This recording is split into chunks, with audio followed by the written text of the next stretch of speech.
Assalamualaikum warahmatullahi wabarakatuh. Waalaikumsalam warahmatullahi wabarakatuh. Iya, kali ini kita ketemu ya dalam acara literasi nih. Kita kumpul-kumpul membahas sebuah buku. Semangat enggak? Semangat. Bagus. Nah, kali ini Ibu akan menceritakan nih ke kalian mengenai petualangan di Tanah Toraja. Sebelumnya ada yang sudah baca buku ini? Belum. Baiklah ya, sekarang Ibu mau menceritakan nih buku ini Ibu sudah baca ya. Terus sama Ibu dibuat reviewnya. Ingat tidak ini reviewnya tentang apa? Namanya teknik apa? Fishbone. Betul. Nah, di Fishbone ini ya kita memudahkan kita untuk mengingat kembali apa sih yang buku yang pernah kita baca ya melalui kata kunci apa? 5W 1H. Nah, baiklah kita langsung saja. Jadi ceritanya di sini tokohnya itu ada si kembar yaitu Gunawan dan Rahadian, ayah Jonathan, Paroni dan Patomi. Jadi suatu ketika si kembar ini bersama ayahnya pergi ke desa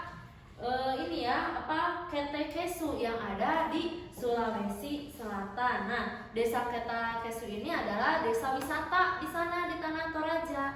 Jadi si kembar ini dan ayahnya disambut oleh Patomi. Patomi ini adalah pemandu wisata yang ada di sana. Kebetulan juga merupakan teman ya dari ayahnya Gunawan dan Rahadian. Nah, sama Patomi ini dijelaskan bahwa rumah adat Toraja itu bernama Tongkonan. Nah, rumah adat ini punya keunikannya. Kira-kira ada yang tahu tidak keunikannya apa? Nah, semua atapnya itu menghadap ke arah utara. Ya, tetapi perjalanan mereka itu belum sampai ke akhir dari perjalanannya. Mengapa? Karena Patomi ini ketika itu tiba-tiba ditelepon oleh kerabatnya, ya kerabatnya, bahwa kerabatnya itu ada yang sedang sakit keras, sehingga ia meminta izin nih ke ayah si kembar untuk tidak mengantar mereka dan memohon maaf. Terus ayahnya juga memaklumi karena kan hal ini di luar dugaan. Nah, akhirnya ayah si kembar ini memutuskan untuk mengajak mereka ke daerah Ratepao. Di sana juga masih ada keunikan desa Tanah Toraja ini ya. Tetapi mereka ini kesorean sehingga kendaraan di sana itu sudah sepi. Akhirnya ayahnya memutuskan, "Hai Gunawan sama Rahadian, sanggup tidak kita jalan ke desa Ratepao ini?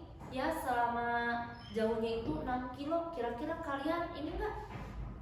Kalian sanggup tidak berjalan 6 kilo?" Tidak. Ya, tapi Rahadian dan Gunawan itu berpikir, "Baiklah ayah." Senang. Dengan berat hati ya, walaupun ternyata 6 kilo itu jarak yang sangat jauh. Tiba-tiba, nah ketika mereka jalan, ayahnya si kembar itu ditarik oleh seorang anak. Namanya itu Jonathan. Tapi Jonathan ini merupakan anak yang istimewa. Dia tidak bisa berbicara. Jadi awalnya ayah dan si kembar ini bingung, apa sih yang dikatakan Jonathan ini? Mereka tuh belum tahu ya siapa namanya. Akhirnya mereka tuh bertanya, "Nak, siapa namamu?" "Diam." "Kamu anak hilang atau bagaimana?" "Diam." Tapi Jonathan ini nunjuk-nunjuk ya, narik mereka ke tongkonannya Jonathan. Akhirnya disuguhin nih sebuah kopi khas mereka. Terus ayahnya bingung, kok anak ini ngasih kopi. Ternyata tiba-tiba datanglah ayahnya Jonathan bernama Paroni. Nah, Paroni ini merupakan seorang pengusaha kaya di desanya dan mereka tuh menawarkan untuk mengantar Kak Gunawan jalan-jalan ke daerah Londa ya, ke daerah Londa.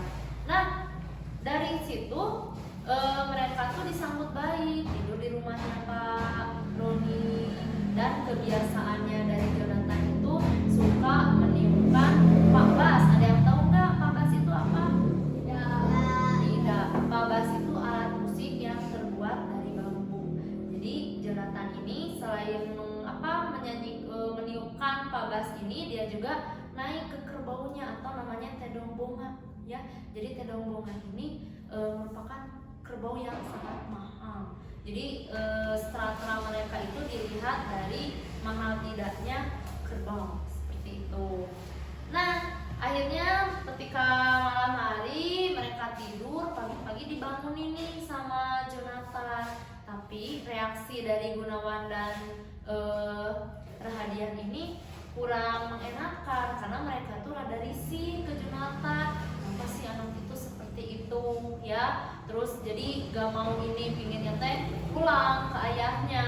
Tapi ayah si kembar itu ngasih semangat, ayolah kita ikut tawaran Pak Roni, kasihan Pak Roni sudah bersemangat mau memandu mereka ya. Akhirnya Rahadian dan Gunawan tuh mengalah.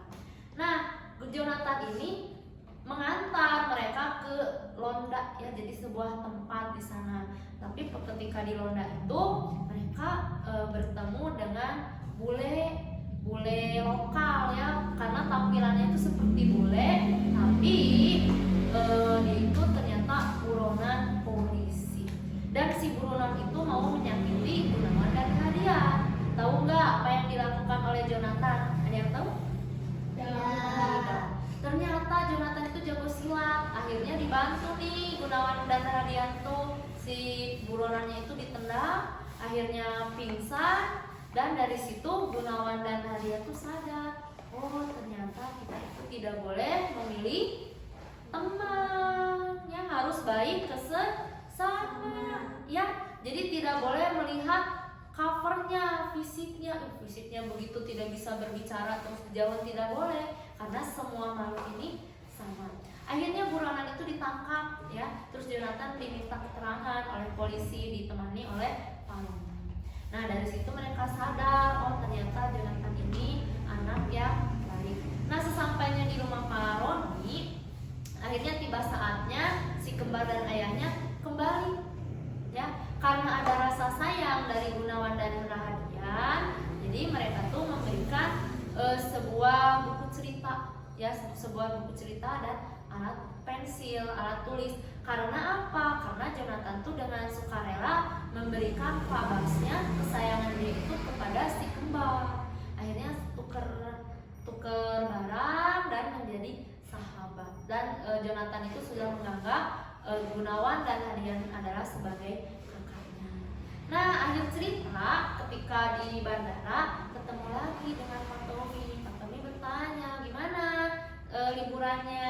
Menyenangkan? Sangat menyenangkan. Terus Pak Tommy bilang, maaf tidak bisa mengantarkan kemarin. Semoga nanti kalau misalnya mau ke Tanah Toraja lagi bisa menghubungi Pak Tommy. Nah hikmahnya apa yang bisa diambil dari cerita ini? Apa?